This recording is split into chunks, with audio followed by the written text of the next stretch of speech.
Hello, Awesome Soul here, and I am back with some very interesting information because we now have the stats of the WindowMaker. But not only that, I'm sure you saw by the title of the video, we are getting a brand new weapon. Although not exactly brand new, as it is a smaller version of a larger existing weapon, but reading through the stats here, it seems like it's actually going to be pretty good. But since we've been talking about the WindowMaker for the past little while, I think it would be best if we start there. So we now have what the model is going to look like in a 3D view. If you look up at the top right corner, it should be there. And I have to say, it does look pretty fancy. But as I'm sure you can see, this is not really your typical module. It is very large, much larger than any of the existing modules. And not only that, it is clearly designed to be mounted on the outside of your bot, whereas every other module is meant to be mounted on the interior. So with the power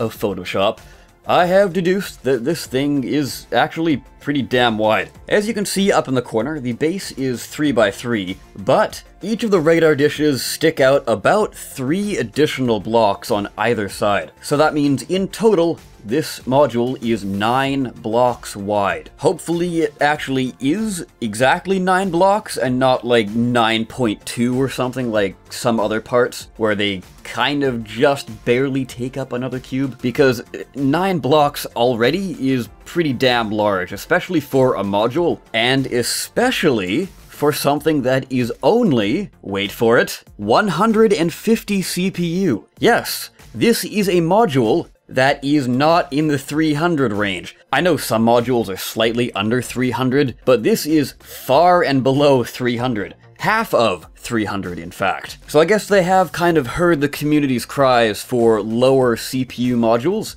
and decided to make this lower CPU. Although judging by the size, it probably wasn't originally planned to be that low CPU, or I could be completely wrong here, because like I said, this thing kind of throws out all the rules that we've known in the past about how modules work. Then again, I guess you could also say that about the weapon energy module. But regardless, the health of this thing is disappointingly low, like incredibly low. Although I do have to mention, in this article they say that all of the numbers we see here are still subject to change. They have a few more days left where they can tweak and do internal testing, so these things might slightly change before release. But it just gives you a general idea of what to expect. But yes, like I was saying, the health of this thing is just under 38,000, which for something of its size and CPU bracket is far too low. This thing is going to be a very large target, and like I said earlier, you can't mount this thing on the interior of your bot because it's ginormous. This thing needs to be on the outside of your bot.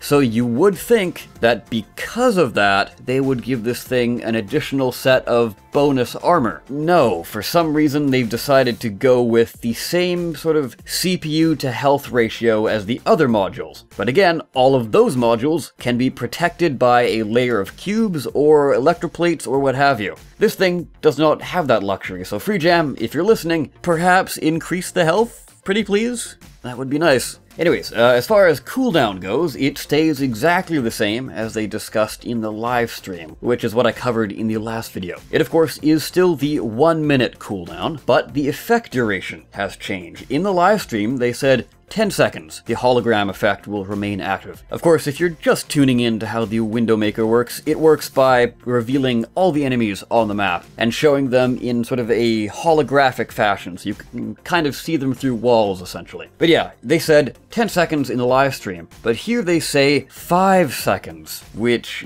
is a little bit too low for my tastes. I think it probably needs to be set back to 10 or maybe even higher than 10. It really depends on when this thing goes into cooldown as well. Does it start going to cooldown as soon as you use it, or does it go on cooldown when the effect is over? As far as activation cost goes, it is incredibly low. This thing barely uses any power at all, only 2,000 energy, which even for a max CPU tank, that's not a whole lot of energy. So that's actually pretty interesting. If you are a max CPU bot, traditionally you don't really want to be running any modules. But because of the low CPU cost and the energy cost, I can definitely see the WindowMaker being viably run on heavy tanks. But I guess in the end, it really comes down to how viable the WindowMaker itself is, which of course we will just have to really wait and see how it plays out. Numbers on a page is one thing, but putting it into action is another. But all in all, I am definitely very interested to test this thing out. It's going to be quite nice to have a, I guess, medium range CPU option as far as modules go. Hopefully we'll get more of that in the future. Now, the other big half of the update, and what I'm sure you saw in the title of the video, is the chain splitter. No, not the chain shredder, this is the chain splitter, its little cousin. Much like how we have the smaller variant of flak and the smaller variant of ion, we now have the smaller variant of the chain shredder, which personally I am very stoked for. Just reading through all these things, it seems like it's going to be actually a pretty viable weapon, which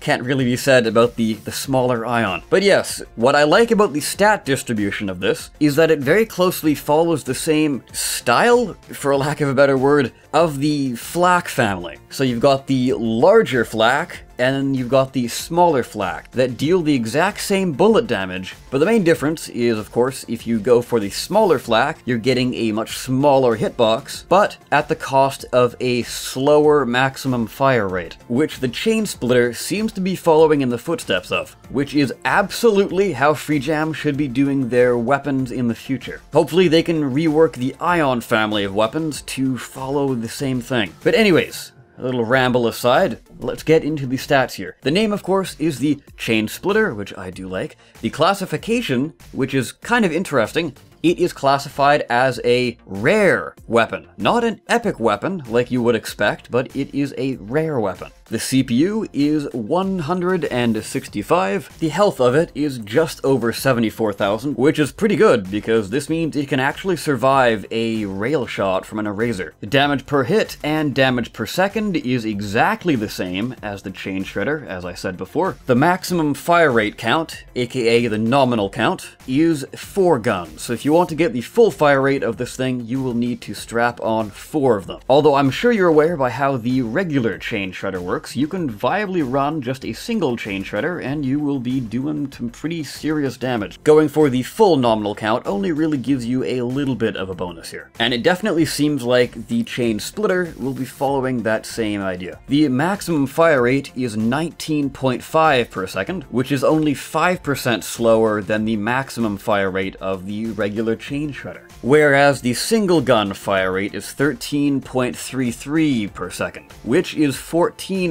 lower than a single chain shredder. So that there might hinder its use a little bit. But what will help this a lot is the fact that you can strap on 4 of these things for around the same CPU cost as 2 chain shredders. So there you will have a lot more redundancy to work with. And as I'm sure most of you are aware, redundancy is a very, very powerful thing in Robocraft. Oh, and I should mention this little note they have here. 2 chain splitters provide 5% lower fire rate than a single chain shredder. But that's perfectly fine because I still think this is going to be a pretty viable choice as far as weapons go. And the fact that it's rare, we'll be seeing a lot more of it on the battlefield, where newer players can get their hands on this a whole lot easier. Now here's something that's pretty important that I kind of skipped over. I did it for the WindowMaker, so I should do it for this weapon. As far as the length of the weapon goes, this thing is 8 blocks long. And you're probably thinking to yourself, wow, 8 blocks long for a medium CPU weapon? That's incredibly large. And yes, you would be correct, but you fail to remember. The chain shredder itself is an absolute behemoth. It is about 11.3 blocks long, so effectively it's 12 blocks long. That is ridiculously large. So for scale, I have gone and measured up the chain shredder in the garage bay. The pink cube you see there is the length of the chain splitter, so considerably smaller. Not only that, it is also smaller height-wise as well. So it does have a decent chunk of health, and it's also a much smaller target to hit. So in all honesty, I think we might actually be seeing more chain splitters in the future than we will be seeing chain shredders. guys. I don't know, what do you guys think? I'm personally really looking forward to the splitter slightly more than the WindowMaker, but that's only because I've always wanted to use the chain shredder a lot more, but it's just way too big to work with. So a smaller version will make me a very happy builder. But yes, the WindowMaker does seem very interesting as well. So down below, let me know which item you're more excited for. And before I close out the video, I do want to say that unfortunately, I won't be able to get a video out for the update as soon as it drops. So I'll be able to get an update out a little bit later, but unfortunately, I'm busy that day. So what I was planning on doing is doing a sort of tier list kind of system. Now I know what you're thinking, tiers, oh, you immediately jump back to the old days of Robocraft. But no, what I'm going for is sort of a letter grade system. So this will kind of be like a mini series of sorts, where I go through each of the sections. In the case that I'm planning, that'll be the movement section. And yeah, I'll just go through it, give my thoughts on all of them, and give a letter grade for, I guess, how viable they are, and of course give my thoughts on them. But what I'm asking is that something you would like to see? I know it won't quite be as good as a video actually playing the update, but I can get that out for you a little bit later. So there we have it, guys. I thank you all very much for watching. I, of course, have been the Awesome Soul, and I will see you next time. Take care.